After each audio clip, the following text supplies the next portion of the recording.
Ocean magic draws on the depth of the oceans and tides, and its power connects through rivers and lakes that flow back into it. Ocean mages can reflect the nature of their home. A swamp mage and a river mage would look very different, though they both connect to the same primal source. Ocean-connected creatures often forge strong connections to others and can have hidden depths. Hello everyone, it's your Bud. Today we will be talking about ocean magic. I live quite near to the ocean and can walk down to the coast whenever I want, and can smell the sea whenever I open my window to let the breeze, and usually wake up to seagulls. I love the ocean. It's so calming to watch the water ripple and swirl, but I'm also quite afraid of the ocean. I have a great fear of the dark depths, and we know so little about them. For those unaware, as human beings, we have explored more of the moon than we have of the ocean. I think we've only explored 1% of the ocean's depths. Our species has existed on Earth for such a long time, yet we have been to and know more about our moon than the sea that all life came from. All life originated in the sea. It is the first source of life, and those who bend the currents of the sea to their will are great and powerful mages, able to shape the world almost like no other. Water can wear away stone or metal given time, and breaks down earth and stone to find its way back to the sea. At the moment, I'm reminded of Fjord from Critical Role, mostly because of the description that ocean mages can have, and I quote here, hidden depths. The depths are where Uk'otoa lives, and I also think about Queen Azshara from Warcraft, and the old gods and beings that slumber in the deep are quite eldritch and strange, and their hunger grows day by day. The depths of the ocean are so alien to our life, farther away from any on land. The deepest places on Earth are in the ocean, and only an ocean mage can pull the power from the deep. As well as being terrifying, alien, and pitch black as night, the depths of the ocean can also be relaxing. The ebb and flow and pull of the ocean currents making one feel weightless, yet still as relaxing and calming as it can be. The fear always creeps in from somewhere in the dark, some hidden place in which pure evil and danger lurks. No matter how much your mind tries to convince you it's just imagination, yet you cannot.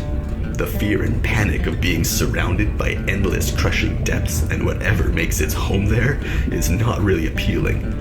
Like Namor blowing the horn of the deep and waking the great giant of the ocean to wreak havoc upon the Fantastic Four. The salt spray of the ocean is not the only source of power for ocean mages. River mages and swamp mages would still feel the connection to the sea, no matter how far their water is from it. Perhaps even the moon Nexus, the Great Lake, could be used as a source of power for the ocean mages. It's unknown whether ocean mages can utilize the water trapped within a pond or a lake. But as we've all learned in school, water evaporates from the ocean, goes up into clouds, and then rains again. So all of the water and all of the world came from the ocean. So potentially it could all be used by ocean mages. An ocean mage might be the only mage that is always near a primal source, as the rain that falls down or the water in the atmosphere is the same water that was in the sea. Another person I think of when I think of ocean mages is Queen Azshara, as I mentioned, the queen of elves who then became the queen of an Old One's army, empowered and strong. But the thing that I think of is the passage of time. In the depths of the ocean, her kingdom was swept to, like the great falling of Atlantis into the sea. She was swept into the deep and came to meet the Old One, her will keeping her mind whole. Yet when she came to, it is unclear just how long she had been floating in the tides of the deep. And that's what I like. It's so separate from life that it can make one seem separate from time. Like those of the dead marshes in Lord of the Rings, how long did they wait? And those who would deal in the dark depths are those patient or trapped beings with great and strange power. Queen Azshara is pretty awesome, and her deal with the Old One to empower her gave her great strength. This isn't in the script here, this is just a little thing off the top of my head.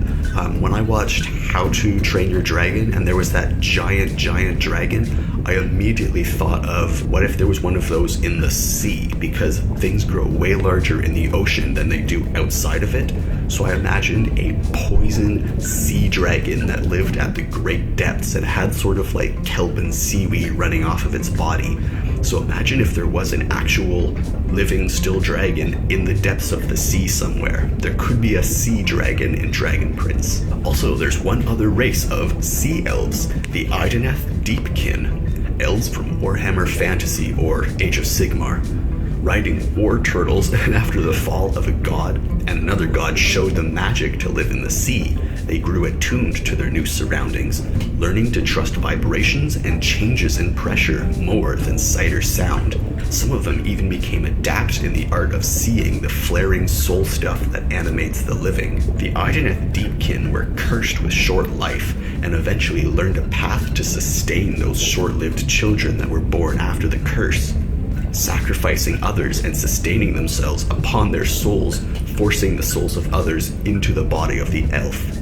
It would take half a dozen or so of these to keep an elf alive for even a third of its life. Eventually, the Idoneth Deepkin raided and stole from the surface world. They're very much the fantasy version of the Dark Elves from Kamara, coming out of subspace or whatever to steal and raid and capture people for their experiments, except the Idoneth Deepkin come out of the ocean to steal people so they can use their souls to... they're both just trying to stave off Slaanesh. One of them's in fantasy and the other's in 40k though. Eventually though, they were discovered when the Skaven caused an accidental draining of an entire sea. Nagash finally found out who was responsible for the stealing of souls and encroaching upon the powers of undeath that he believed only he was worthy of knowing of or having power over. Now that Nagash and the forces of evil and chaos are aware of the Idoneth and their ocean sanctuaries, the Idoneth have switched to the side of order and now fight alongside the Empire against chaos. And it's really cool imagining the Idoneth Deepkin in the deep of the ocean in their sort of like ocean homes, like Atlantis from the cartoon from Disney or from the DC Aquaman, or something also like the Gungan City from Star Wars. Imagine cities like that with chaos beings attacking them underwater. I always wanted to know what underwater chaos beings would look like. To control the depths and currents and what lives in the deep is a horrifying prospect, and those mages of the oceans from the Dragon Prince can call upon a primal source, perhaps the first primal source to have life created from it. It specifically mentions that a swamp and river mage would be different, drawing upon that which comes from the ocean to make it to their home. However, the specific mentioning of swamp mages and the fact that there is a swamp city is something too close not to be connected. A subscriber mentioned that the Nexus of the ocean might be on the human side of the border. For those unaware, the Nexus is the most powerful source of magic from each of the 6 primal sources. The Moon Nexus is a lake upon a mountain, and I believe that the Ocean Nexus is on an island to the southwest, or around the city of Evernear, a city lost in the swamps, cut off from all others except by the route of ships. It's said to be hidden within the tributaries of the swamp. Evernear is the closest thing to the sea, and if you look at the Dragon Prince map, then you can see a small crescent moon island just to the right off of its coast. If the Ocean Nexus is not in the sea, or not on the island with Evernear, then I think it might be on the Crescent Moon Island just to the right and the southeast of the island Evernear.